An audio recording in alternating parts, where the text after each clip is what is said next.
After a gap of nearly 30 years, a famous badge is returning to the roads, the BMW M3 CSL.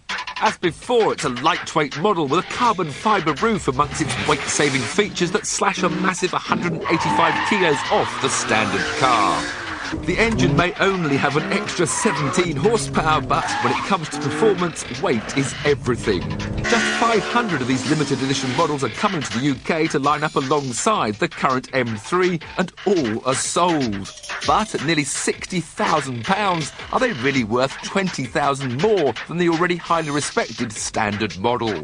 Well, there was only one way to find out, by pitching them head-to-head on the Anglesey racetrack. So, let the standard M3 set the pace. We've got an SMG paddle shift gearbox. Isn't ideal, I don't think, for track work. But then the CSL's got one as well, so I guess that's only fair. For the BMW with that sort of power, there's always a little bit of oversteer.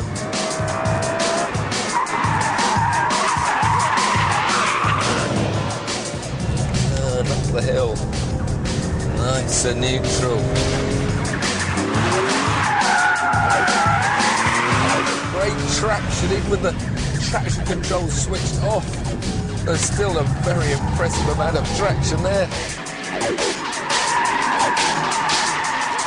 Well, that should set a pretty impressive time, I reckon.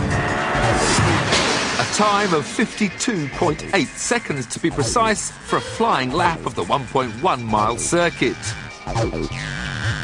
Now, we knew the CSL would be quicker, but the big question was, by how much? So what can you possibly get for an extra 20 grand? Apart from a seat that hugs you to death, an engine note that is just to die for, and some handling that is just sharpened up.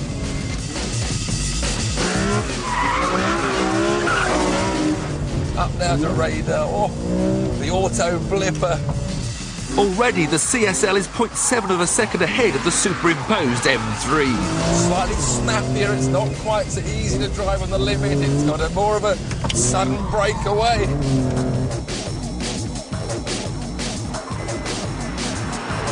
By the hairpin, the gap had stretched to 0.9 of a second, with just the S's and the home straight to come. Oh, listen to that engine. I don't care if it isn't any quicker. It just sounds so much quicker. But of course, in the end, it was, by a massive 2 seconds. And if a Grand Prix team could buy that for £20,000, they'd consider it a bargain.